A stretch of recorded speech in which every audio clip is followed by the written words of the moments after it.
Welcome to this week's Masterclass. I am your host, Nazar, and I'll be conducting this meeting today. And we're going to be talking about how to get one buyer transaction and turn it into three or more.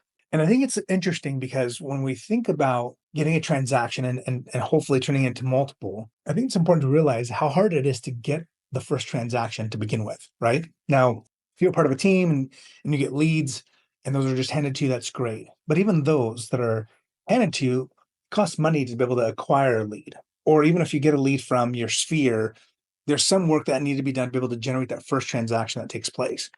And so once you get that first transaction, how do you prep yourself and them to be able to make that into multiple transactions is the strategy that's needed to be able to make sure that you are able to squeeze as much as you possibly can from each transaction that you have. Now, most agents, unfortunately, don't sell more than 8 or 9 transactions in a year, and that's nationwide.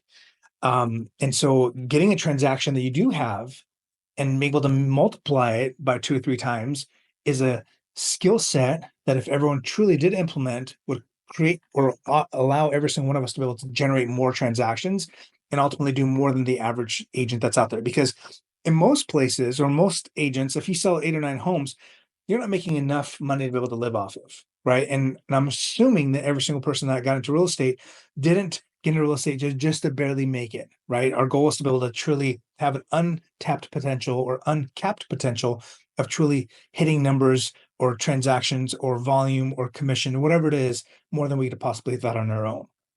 So before we begin to dissect how to do this, I think it's important for us to be able to know how to segment the buyers that we work with. And what are the different types of buyers that we can work with? Can anybody name one or two? First-time home buyers. Perfect. First-time home buyers. What's another segmentation of a buyer pool? Relo. Relocation buyers. Okay, it's actually not one that I had written down, but yes, we can acknowledge that. Investment. Investment buyers. Thank you, lovely. What else? There's a couple more. Move up buyers. Moving up buyers, right? People that are selling a smaller home, buying another property. What else? There's another one. People that are getting a divorce. Okay. Yeah, I guess that's theoretically a subcategory. Sure. What else? Downsizing. Downsizing. Yep, that's another one. I'm glad you guys came up with a couple ones that I hadn't thought of before. Yeah, so every single one of those is segmentation of the market in a buyer transaction. And when you think about how or why those people are moving and what type of experiences they have had in the past or will continue to have, makes a big difference in how you approach them, right? A first-time home buyer, when you're dealing with that type of a buyer, how are they? How do they show up? What are some thoughts that they have? What are some concerns that they have normally as a buyer? Nervous, scared. That's right. They're nervous, apprehensive, they're scared, they're doing something they've never done before. They're about to make the biggest purchase typically of their lives. What else about them? They are uncertain if they should go into the market at this time. Yeah, they're always questioning, right? They're always questioning, is this the right time? Do I have enough money saved? Do I have enough money to be able to buy this next home? Should I buy this neighborhood or that neighborhood? Is it important for me to they literally question every single aspect of it. Can I afford this home? Right? Anything else about the first time home buyers? They might not have a large down payment. Yeah, they might need assistance. Most certainly may need closing costs, or might need help from friends and family, or most certainly family to be able to help them come up with a down payment. So there's lots of moving parts. Now, which one of these 5 or 6 groups that we mentioned is the easiest to help? What do you guys think? Getting some interaction today. Maybe the investment group. Yeah, potentially, right? The investors are it's all numbers for them. There's not a lot of emotional attachment to the transaction. That's fair. What I believe is easy when it comes to allowing us as agents to shine are the first-time home buyers, because they don't have any other experience to compare it to, right? They may have heard stories. They may have had, help maybe somebody with a transaction or, being a part of the transaction, but they themselves have never bought before. So the experience that they have with you as an agent is their very first experience. So they have nothing else to truly compare it to. So in essence, you can really shine and make that experience really, really good for them. And so that they will have a higher probability of referring you to other people, or just in general have a great experience. So for us to be able to get referrals from people, what are some of the things that we need to do? Again, we're going to segment to each group here. Let's talk about the first-time home buyers first. How do we make it to where their experience is, even though they have no other experience, is a great experience? What are some ways that us as agents can make sure that we are able to just blow them out of the water? What are some things that we can do? I think historically, one of the big complaints people have about agents is lack of communication. So, especially with a first-time home buyer, it's communicating to them what to expect before it happens so that they know what's coming and know what's normal. I mean, hey, we're going to have an inspection done. And so you're not freaked out. It's typical for an inspection in our area to be between 50 and 70 pages long, So, I mean, just making sure that you cut off at the pass any concerns that they have by acknowledging them and teaching them about it, especially first-time home buyers. It's just teaching them and guiding them. I think it is such a big thing, but communication is the overlying, level of all of that. And what's really sad, Craig, is that is the biggest complaint that people have in general, independent if they're a first-time home buyer or whatever pool of buyer they are, either in selling or buying. It's lack of communication from the agent in the process. Now, you guys might sell lots of homes or not a lot of homes, but no matter what it is, a buyer's buying their home, especially if they're first-time home buyers, they have no idea what's happening. And imagine, just to give a very simple analogy, if I were to put you in the middle of the town in which you grew up in or have spent over a decade in, and told you to go from wherever that point was to where your home is, would you really have to think much about you driving to your house? Most of us wouldn't have to put a lot of energy into it. In fact, sometimes we can go from wherever we were to our home, and when we got there, we're like, oh my gosh, I don't even remember driving here, right? Because it's so on autopilot. A lot of that happens just because your muscle memory and you kind of know what streets to turn, make left or right in, and you get there very easily, not without having to question things. But when it's your first time, or if you are in an area where you're not familiar with it, you pay attention more. And you're very apprehensive about driving. You're apprehensive about making that left or right, or not knowing which direction to go to get to your final destination. And buying a home, it is very nerve-wracking. It is stressful. And so when we as agents are able to proactively give them information before they even expect it, because sometimes they don't even know what they don't know. And so by giving them all that information, not in an overwhelming way, but in a way to be able to help them understand what's coming up next, it allows them to have more peace and be more at ease with the transaction. And if they are that way, and you're able to make them make it a wonderful experience for them, it truly helps them feel at ease and comfortable with you, and then feel more comfortable in referring you to their friends and family. While we are doing the transaction, aside from being proactive and over communicating with them, what else can we do to be able to make sure that we wow them as an agent? Continue to follow up after the sale is done. Yeah, we're not there yet. What about during the process, during the transaction? What can we do? How do we wow them? Tim You Johnson. can have meetings with them as they're going through each step to make sure that they understand everything, explain each thing with them. Yep. Yeah, we talked about that, right? Explaining, educating them, communicating with them. Tim, what do you think? What else can we do to be able to make them have a wonderful experience? I would say kind of communicate with them what you're doing that they don't know about. Give me an example. So maybe talking to their lender to make sure that they're ready to go in that process, talking to listing agents and getting the take on where they are kind of in offers, and see how you can best position your buyer. Yeah. It's interesting. I remember I have a friend that he would do the dishes in his home only when his wife was watching, because he felt like if he did the dishes without his wife seeing that he was doing the dishes, that he would not get credit for the dishes being done. They would just be like, oh yeah, they were done, and not have to think about it. But he would strategically do the dishes in front of his wife, or while his wife was seeing, so he didn't have to tell her, hey, I did the dishes. It would just be something that she would see, and he would do them, and then he would get credit for it, right? Even if it was on a subconscious level. So you're right, Tim. If you do something behind the scenes, it's important to be able to let them know, not because you're saying, hey, look at me, but saying, hey, I was able to do these things for you. Sure.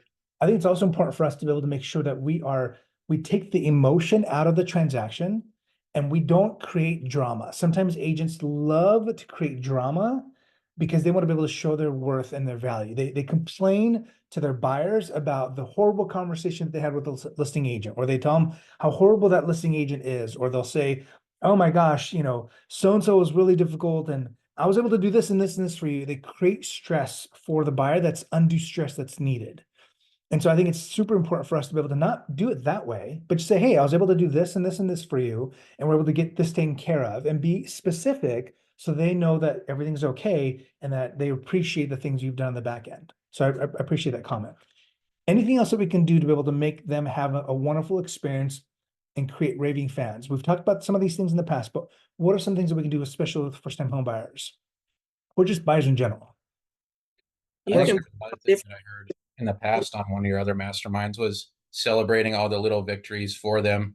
So it seems like a tailored process. So you get through one little milestone, you take them out for drinks or appetizers or whatever, and just celebrate every little step along the process for them. Absolutely. I think that's a wonderful thing to be able to do to make sure that they are not overly stressed about the process, but like, enjoying the wins as we go along. I think that's great. You guys, even the simple things, I don't know if Tess is on here or not, but just like asking them what their favorite drink is, either a beverage or coffee or whatever it might be, and bringing that to them. Making sure that you go there and again, prepare the house by turning the lights on and doing all those things we've talked about in the past to be able to showcase the house in its best light, to be able to make sure that they have a great experience in viewing the properties. Turning your car on and leaving it on while you're doing the showing. So when they get back into the car, if it's hot, the car is nice and cool for them, or vice versa. If it's cold, the car is nice and warm for them when they step into the door. Knowing the community information. Remember, people buy a community, they buy a lifestyle, not just a house, and knowing the lifestyle, knowing knowing the schools, the shopping, the parks, all those things that they're going to be part of, knowing the distance between their home and their work, how long of a commute that's going to be, knowing that information ahead of it in advance for them is going to allow you to be able to shine for them. All those things are good. Now let's talk about how and when should we ask for business. What do you guys think? When should be the very first time that you ask for business from them, meaning referrals from them? What do you think?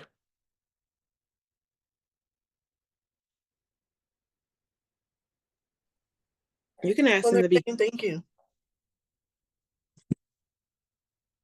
Okay. Sorry, Rochelle, I don't know what you hear what you said. What'd you say? I said you can ask in the beginning, Okay. if they Sure. How do we family. do that? How do we ask for business right from the get-go?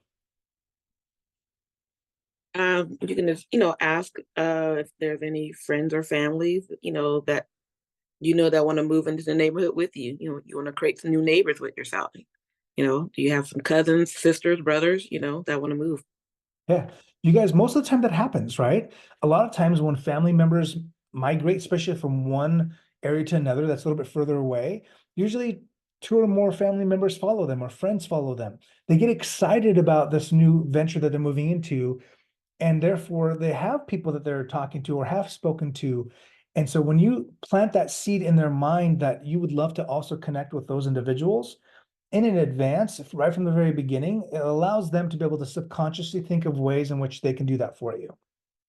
So a simple question could be, hey, listen, I've loved sharing these properties today. Hopefully, like obviously you're talking about if they want to make an offer or whatever, but even in your conversation, say, hey, I've been able to help not only my clients, but their friends and family. That's kind of my goal, is to be able to not only make sure I help you have a wonderful experience in buying this home, but anyone that you also know, either friends, family, or coworkers that also have a desire to either make a move or buy a house or sell a home, that I'd love to be able to help them as well. Planting that seed. Now, you don't necessarily have to say, hey, who do you know? But say that, I love being able to do that as well. That's kind of how I build my business. And then have any subsequent conversations you would have with them, especially if it's in person, right? At the home inspection, at the appraisal, at the viewings, multiple showings that you do.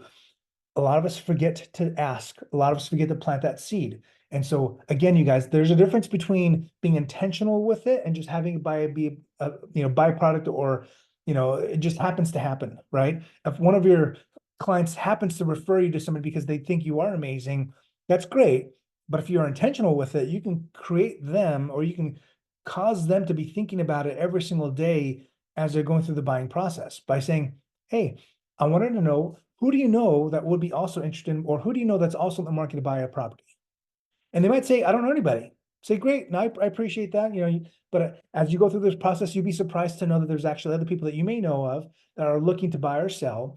And if when that comes up, if that conversation, or that happens to come up in conversation, would you be willing to share that information with me, or share my information with them?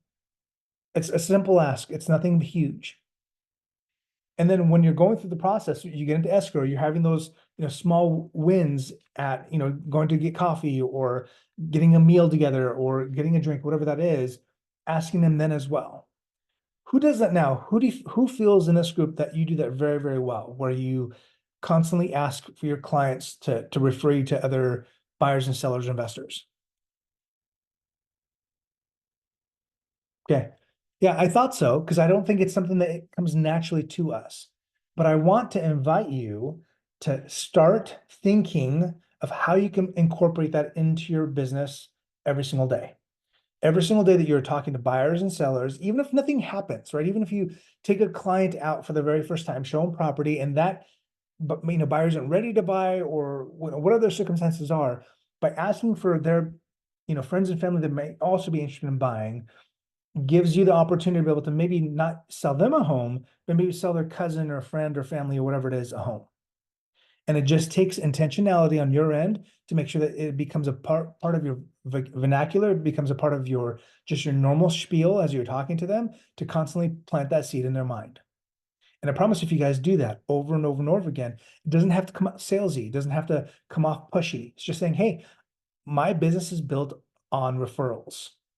And I hope that I provide you an exceptional service by helping you buy this next house, that you will feel happy and confident in referring to your friends and family, because I'm going to be giving them the same level of service that I've provided you to them. And that's what's important for people, to make sure that you show up and you shine with them, so that they do feel comfortable and confident in referring you to their friends and family. Because that happens all the time, right? If we go to a great restaurant, we want to tell other people about it. If we have a bad experience, we're not going to mention that restaurant. If we are, it's going to be in a bad light. If we go to, and if we have a great experience buying a vehicle from, a specific dealership, we tend to say, hey, we had a great experience buying a vehicle here. Whatever it is, we naturally want to share our good experiences and potentially our bad ones. So you want to make sure it's a good experience, and then ask for that business. Now let's talk about how we would do that how would we do that differently if it's a move up buyer? What are some changes that we can make into our asking, or how's that vary from that particular buyer pool? What do you guys think? If they're a move up buyer?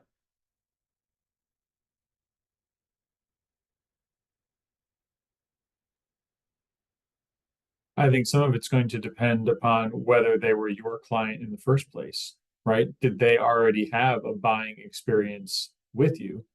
Or did they have a bad experience, right? That's Because a true. lot of people do. And so you may have to have more education, even though it's a second time buyer, and things like that. But I think that, or if they're from another state, right? States do things differently. So you may not have to educate them as much, but you have to educate them on differences. So again, a lot of it's back to just, teaching them, communicating with them. That's always going to be the bedrock of it, but the nuances may change Sure. with the target audience. Craig, let's assume that they are in the same state or in the same city that you live in. They are just, they have one extra kid. They had a baby that was born, and they just need more room. They need to go from a 3-bedroom home to either 4 or 5-bedroom home, and they're moving up that way. And let's say you are in the process of also helping them sell a house, sell that 3-bedroom home, and buy that 4 or 5-bedroom home. You've got 2 transactions you're working with, but how do you make that 2 transactions into 5 or 6 by asking them for business? What are some ways that we can do that? Oh, we're just talking about the asking them for business portion. Again, I don't think that it differs much from the first time home buyer. There are certain natural points throughout the transaction If you're on the listing side, you're just getting the house to the market, right? That's everybody's happy then. That's a good time to see if they know anyone else who's moving. Obviously, when you get under contract, whether it's buyer or seller, right before closing, when everyone's real excited about the upcoming closing, and then of course after closing. Now, whether you're going to do them at all times, that's going to be dependent upon you as an agent. But those are all good opportunities to ask. You generally don't want to ask when things aren't going well. The buyer has backed out. Okay, I won't ask you right now. So All right. Let me give you guys a couple of other things that you could do in a move-up buyer situation.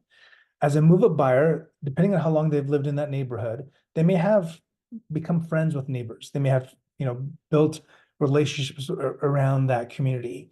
So one thing that is very effective to do is to throw a good goodbye party. So, and then you don't do this at the very tail end of it, right? You do this in the middle of the transaction, where they've already isolated the property that they're buying, that you've got their house in escrow before they start doing the crazy amount of packing. It doesn't have to be something elaborate or big or huge, but you ask them for all the people that they would like to invite and doing a go away party. You can invite the neighbors, you can invite their friends, whoever it might be, and you do a go away party. And it could be something as simple as cupcakes and drinks, or, if they're a more mature audience, some cocktails or whatever it might be, just a going away party. You invite the neighborhood, you invite their friends, they come over, you do, from call it 5 to 7 or 5 to 8 in the evening, and it gives them an opportunity to be able to get all the people that they would like to say, or they would like to say goodbye to them to, come and say goodbye, and you're there as an agent hosting the party. Who's ever done that before? Raise your hand. Do you think it's a good idea? Yeah. So you guys, there's some people that I know that have done this very effectively. The people that were moving out were prominent members of a church organization. They were prominent in the city, and they're moving out of the city to a different city, not too far away, but they were still moving out of the area. And so this person did this event and invited all their friends, and they had about 40, 50 people show up that night telling them goodbye. And it wasn't like all of them were like, oh yeah, I want to sell my house too. But guess what? That created an opportunity for that agent to rub shoulders with all of their friends and family that still were in the area.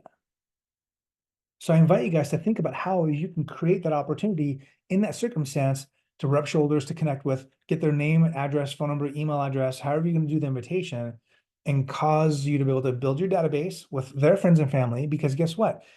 You now have met them in person, you've said hi to them.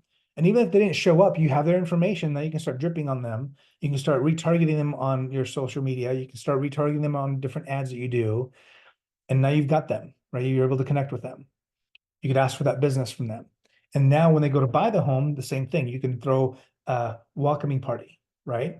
We just bought this new house. Obviously, you want to wait until 2-3 weeks after they close their escrow so they can, get settled in and empty all those boxes or whatever. But the same exact thing on the other side, right? Throwing a party for them to saying, hey, congratulations, you've moved into this new neighborhood. And there might be some overflow, right? Especially from the same area. You might have those same people that said goodbye to them at their old house and to their new one. They might come, and that's fine, because now you make a second contact with them, a second opportunity for you to be able to be face to face with them. But it gives you another chance to be able to say hi, to connect with those people. And usually your client, when they're introducing you to their friends and family, guess what? A lot of times they're saying, hey, this was my agent that helped me buy this house. This was my agent that helped me sell my home and buy a home. He or she did an amazing job. And if you ever need to buy, like, they'll naturally do that, right? If they had a good experience with you when they're introducing their friends and family, they will absolutely just naturally be like, dude, if you need a realtor, this is your person, right? And it allows you to be able to make that connection with them. And those little small parties you can do, doesn't have to be elaborate, doesn't have to be super expensive, but it gives you a chance to shine. It gives you a chance to be able to meet their friends and family and create those referral opportunities.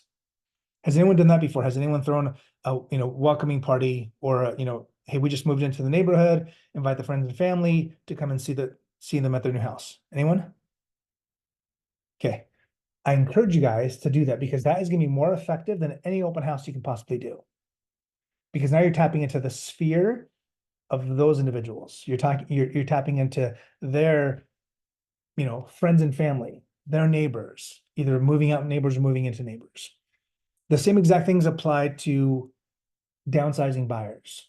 And downsizing buyers or, buyer, seller, whatever, that could be even more advantageous because they could have lived in that home for 20, 30 years and they have lots of friends and family, right? And even if you were not the person that's representing them in the sale of their house because they're out of the area, if they're close enough to where you think it can still make sense for you to be able to help them, I would still do it, even if you were not the listing agent. Even if you're just helping them as a buy side, but they live 30, 40, 50 minutes away from where they're currently buying with you, I would still host a going away party with them at their house. Because that, you're not interrupting or messing with that relationship they have with their listing agent. You're just hosting a party for them, right? I think it's completely appropriate to do. So take advantage of doing that. Let's finish off by talking about investors. How do we do it with investors? I know Christine said that, that they're, or I forget who it was that said that it's a non-emotional purchase. How do we create more listing or more transactions, more buyer opportunities with buyers that are investors? What do we do?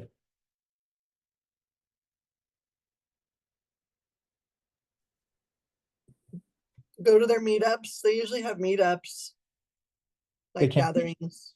They can be part of groups that, either masterminds or whatever it is. There's lots of them that I know that do that. You can see if there's a way that you can get into those types of meetings or host it or sponsor it, right? What else can we do? Facebook groups. Okay.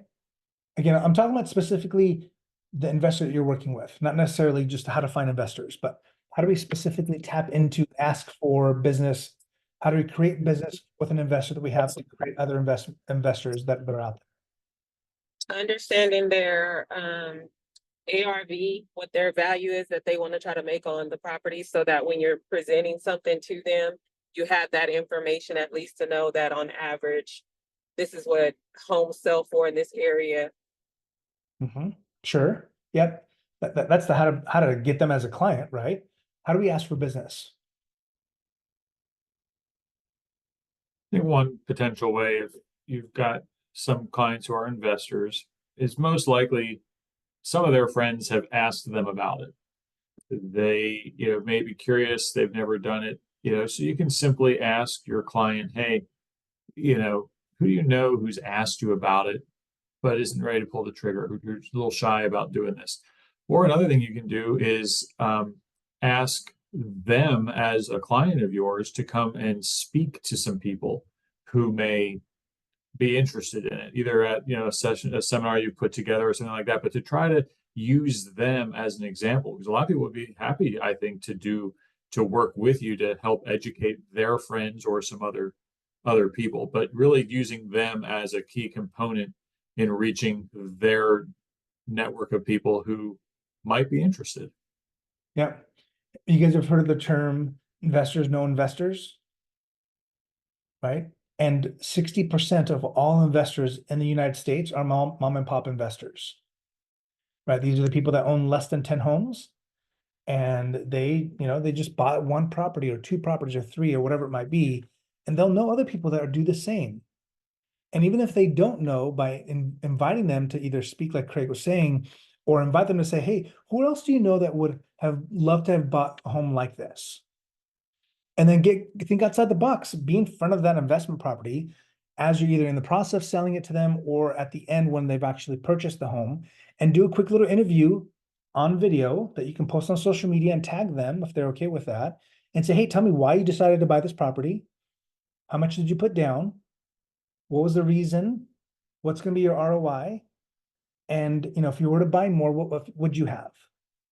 And then you can also make videos with them saying, hey, how many homes have you bought? When was the first time you bought an investment property? How was that experience for you? How is it like being a landlord? Do you use a property management company or do you manage it yourself?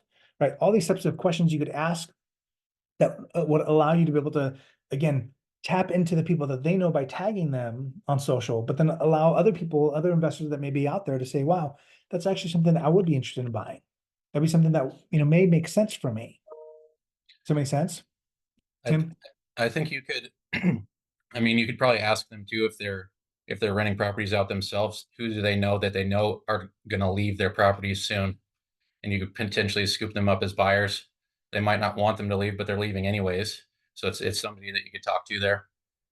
Absolutely. Yeah. And you could extend that invitation to say, hey, listen, if you've got any of your tenants that are maybe looking to get out and buy a home, is it okay for me to connect with them and help them buy? And if they do end up buying with me, I will help you find another investor or find another tenant. And ideally, even if they move out 6 months, in their contract or in their lease term, maybe we can find someone else, and maybe they'll even pay more than what the current tenant's paying. Right? And if I help you navigate that process, you can most certainly create an opportunity to be able to find that first time home buyer with that investor. I love that thought. Anything else? Any other ways we can create more opportunities with investors?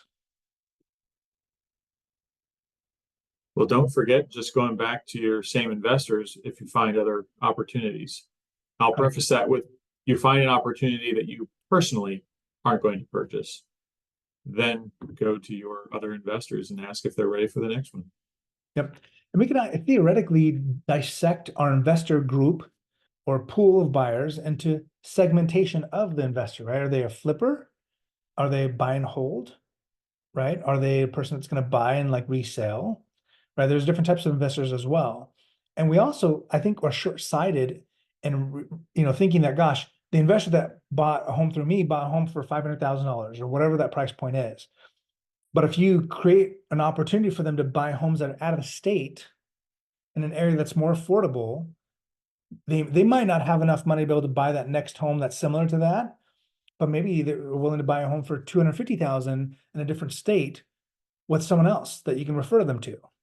And you might not be able to get the full commission, but you most certainly can get referral fee from that other agent and build a relationship with the other agent. Right? I mean, I think, where Chris is at, they hand properties, like you buy one and they give you one for free. Is that how it works there, Chris? They give you a punch card. It's like 5 if you buy, then you get one for free. It's pretty cool. Gotcha. So yeah, I mean, you can do that with, like send them Chris's way, or, some other parts of the country where things are a little bit more affordable than, potentially California or the more expensive areas of the country. Like there's other ways in which you can create opportunities that's not necessarily you yourself are handling it, but commission checks that come from referrals are the easiest commission money that you'll ever make in your life, right? Any other ways that you can create opportunities for those investors to create more buyer transactions or more investor transactions? You guys are a lively bunch. Okay, here's another idea, kind of going along with what Craig was saying. You sell them a house. I would not stop sending them listings, right? Don't stop their drip campaigns. Continue to send listing opportunities. And then get the same listing opportunities, you guys, that you think are great investment properties, and put them on social. And you can do that every single week. Hell, you can do it every single day if you wanted to, but on a weekly basis, you should have your top 5 picks of the best 5 investments in your local market. And if you want to get really technical and like put in the ROI, how much money you'd need, what your return on investment would be, right? Like all those things, all the stats that an investor may look for, how much you'd rent for, all that stuff, and post your 5 every single week. Right. See, these are my top 5 picks of the week of best investment properties in my local market. Here they are. And you can put a picture of each one. Don't give them the address, right? You can say the price if you want to, the square footage and, bedroom, bathroom count. But other than that, don't give them information more than that. So if you were interested in any of these 5 or would like to know more about, being on my VIP list, please send me a DM. That type of a post should be done by every single agent everywhere. And in an ideal situation, you actually go to the home and you do a tour of that property and make that video and put it on social.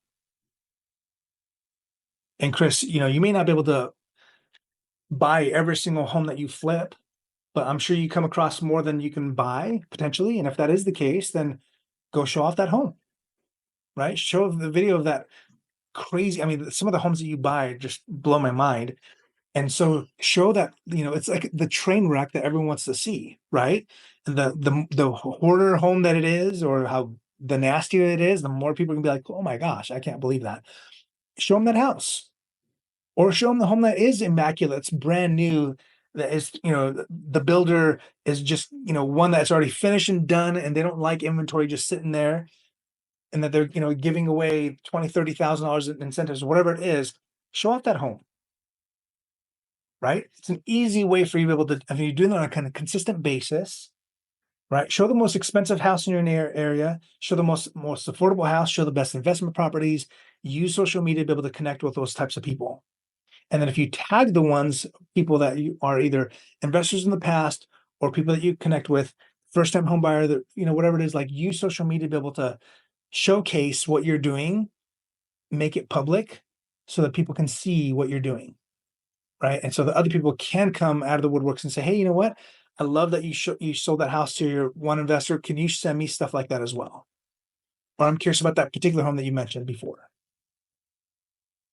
You guys, I know it's difficult, and I know sometimes we there's so much stuff going on in our lives. We got our personal lives, we got our business lives, and we're trying to create more business, right? But if you do these small little things that we've talked about today, even if you just implement one or two of the things we discussed, I promise you that you'll be able to generate more business. Right? You'll be able to create more opportunities for yourself that are simple and easy by just asking for business and being intentional with it. Any other thoughts, questions, concerns you guys have about how to create more buyer sales from the sales you're already doing?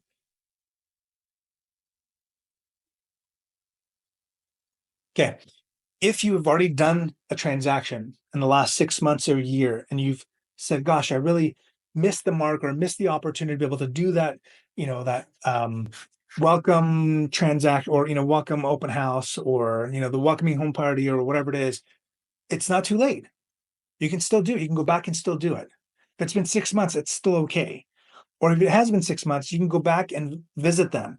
You can say, hey, how's it going? I wanted to see how things are going. You can provide them information about, home inspection or not home inspection companies.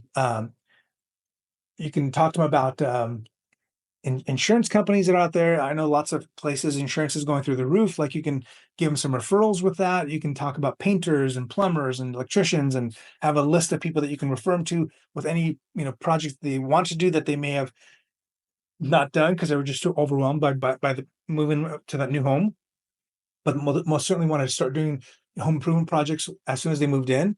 You can get them in contact with a really good carpenter that can do some bookshelves or some crown molding or some, baseboards, whatever it might be. Any one of those types of things that you can provide as value to them, it could be an opportunity for you to be able to connect and ask for business at that time. Haven't lost most of you guys. Do you guys find this useful? Can you guys commit to doing one or multiple of these things with your clients? Who's got a buyer right now that you're working with that you're either close to closing the transaction with, or like past more than halfway through the transaction? Anyone? Some of you is nobody working with a buyer right now? Nobody? That's awesome. That's great. Okay, one of you guys. Fantastic. I'm glad that that's the case. So Chris, this is for you. For everybody else that's not working with a buyer, maybe the very first thing that we should have talked about is how to get a buyer. But if you guys can get a buyer, do have a buyer, I encourage you guys to then create that buyer, make it into multiple buyers. It's not that difficult to do. It just takes a little bit of intention, being intentional. And I encourage you guys that as you do this, that you remind yourself that it's all a numbers game. Right? Just because you ask once for the business doesn't mean you're going to naturally get it. It's about continue to drip on your buyers that you currently have right when you first meet them, throughout the transaction, and most certainly after the transaction as you continue moving along with them. And if you do this and you make this a part of your regular business model, you'll continue to add more and more transactions to your bottom line. And as you continue to become more and more experienced in business, the more past clients you have, the more those transactions will just naturally fall in your lap because of your intentionality. I literally have sold thousands of homes in my career, and I've done a really piss poor job of connecting with my past clients. I will absolutely own that and admit to that. And those that are really intentional with really connecting with their past clients, do a phenomenal job at creating opportunities that cost very little money, that have a huge ROI. So I encourage you guys to do that. Okay. We are almost out of time. Any other thoughts, last minute questions or concerns that you guys have? Okay. All right, guys, I invite you, today is Thursday.